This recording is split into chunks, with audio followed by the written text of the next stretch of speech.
In this video you will see not one but two 11,000 damage games, showing you that the T57 Heavy is still a force to be reckoned with. But is it still a more competitive autoloader than the controversial MBT B? We're gonna find out today. Let's start with the first game on Ruinberg, in a tier 10 matchmaking only, with lots of juicy heavies to farm. The two games were played by a fellow clanmate called Johnny, a true chat of a player, shout out to him, during our clan anniversary contest. These two games were in the third and second best damage games of the competition, just lacking 74 damage to throw me off the throne with my Gorilla 15 game, which you can also watch on my channel. I will put it into the end screen recommendations for anyone interested. A quick reminder, while watching this video, remember every miss or non-panning shot you see in these two games is the reason why I won the competition. Alright, enough wanking off to my record. But back to Johnny.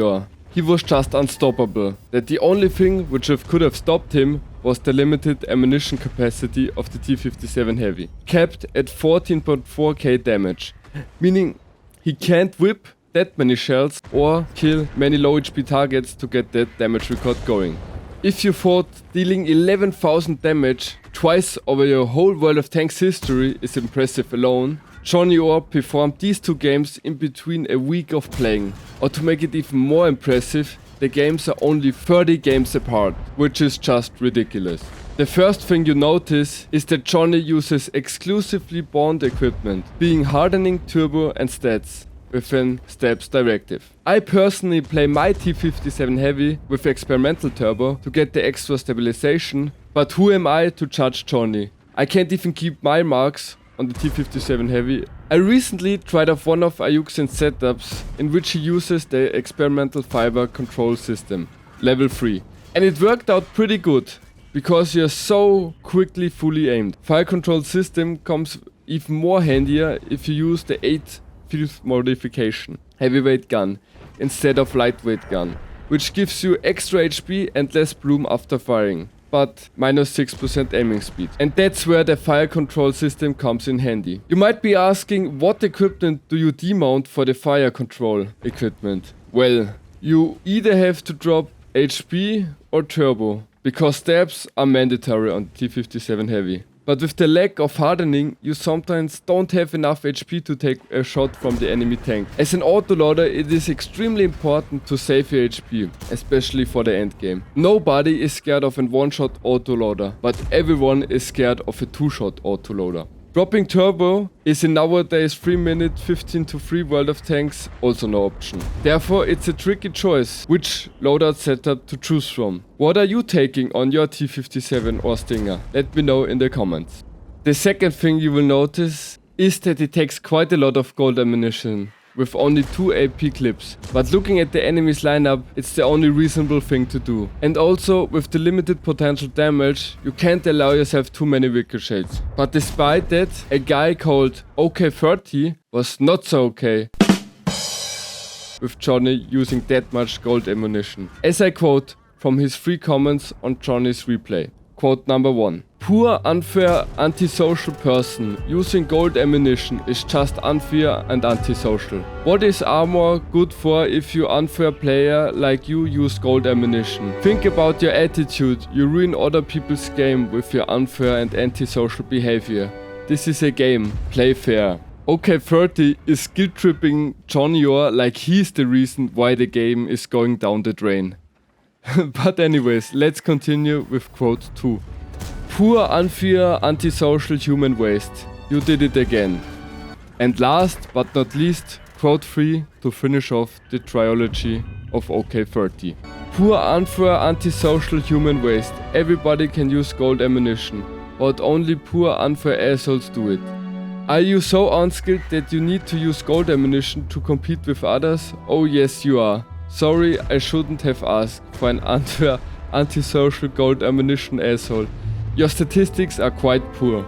Okay, hold on. If Johnny's stats are poor for a gold spammer, then what are mine? Oh my god, it's the worst player in World of Tanks history. Speaking of poor performance, while watching this replay and admiring the beauty of the Stinger skin in white, It made me question why I didn't go for champion in all 3 seasons. And then I realized again that I'm ass in Onslaught and barely even made it to gold. And when I tried in the last season to go for champion, it looked like this. My smartass didn't took a screenshot from my Onslaught performance when it was visible on Tomato GG. But I'm as gifted as QB with Excel, therefore I made an elaborate graph showcasing my exact performance. If you want to have these precise, top-notch and state-of-the-art chart graphs for your company, parameters like revenue growth, cash flow or any other business or personal parameters, write your company details in the comments and I will give you a fair quote which matches my business expenses.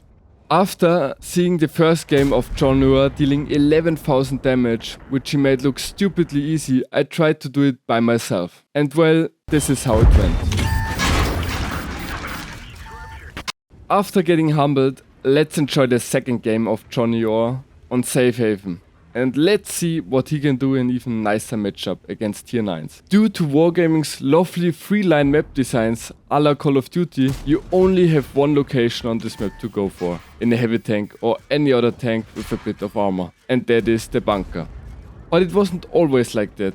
We had actual interesting maps, which had more than just 3 straightforward lanes. For instance, Kakrov, before Wargaming took out a huge portion of the map pool on launch of update 1.0, but that was ages ago. In these ancient times, the Scorpion G counted as OP premium tank. Man, do I miss those days. But ranting on Wargaming's lackluster map design would not fit within these 2 replays.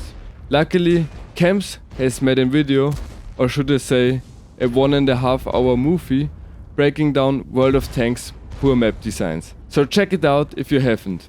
I've dropped the link in the description below. Anyways, after the MBT B was released 2 months ago in the highly controversial Raumfahrt event, but let's keep the topic in the past for good, everyone, including me, thought that this tank would ruin tier 10 matchmaking and would just outclass its autolouding counterpart, the T57 Heavy. So what can we say now after 2 months? Well, one thing for sure, and that is it did not improve the quality of the game. Even the opposite. Autoloaders have the downside of speeding up the game even further, because they can deal huge amounts of damage in a short period of time. With the MBT B being able to deal the same clip potential as the Foch B, but in 2 seconds quicker. And on top of that, the MBT B gets a flexible 10 degrees of gun depression. Luckily, Wargaming wasn't running that wild and gave it paper armor. Speaking of Wargaming going wild and autoloaders, they decided to sell the Object 752 again for gold in the Summer Festival Express, in which you can get yourself a 7,500 gold discount. Wargaming just wants to milk your resources, no matter the consequences, on the health of their game. That basically means for the next week the matchmaking at tier 9 is gonna be full of tier 9 Soviet autoloading heavy tanks with retarded good Soviet biased hull armor. But well, let's get back to the MBT B. The real downside of it is that the 2 short bursts making it not as effective across further distances. In these distance engagements, a 50B or even a T57 Heavy is far more superior. But the MBT B is a really scary tank to get flanked by, especially towards the endgame, when you think you have saved yourself some HP to trade with and suddenly 8 seconds later you are gone. Luckily, Wargaming had a little bit of game balancing wisdom left and decided to give it 305mm of gold APCR penetration. Let's be thankful for that at least. So, a colleague of mine who doesn't engage in any World of Tanks content at all bought himself Raumfahrt boxes. He wanted to have these broke new tanks so bad. I swear, if I knew that he bought those boxes, I would have interfered. Trust me. But yeah, so he gambled his hard-earned money for pixel tanks for so long until he got the MBT B. I will give you 5 seconds to guess how much he has wasted.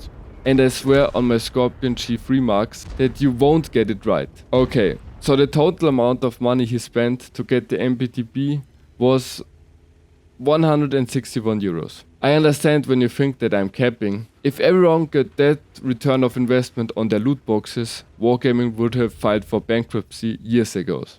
Okay, enough hyping it up. Here's what he got from 161 euros worth of loot boxes. And no, this is not advertisement for loot boxes sponsored by War Gambling. If you want to see what an average Joe gets from his loot boxes, watch my Holidays Ops unboxing from last year. And you will be disappointed the same as I was. So in conclusion, what can we say? Is the MBT B as broken as expected, or is it just all bark, no bite? My final statement would be yes, it is broken as if it played somewhat correctly. My proof being that the friend we just talked about is not the best of unicorns, and he was able to break his all-time damage record in his 5th game, his new record being 7,438. Being so shocked that he was able to pull off a damage game with 4 digits because he usually performs like this, I had to try it for myself, and I was able to break his damage record in my 3rd game, being 8,271.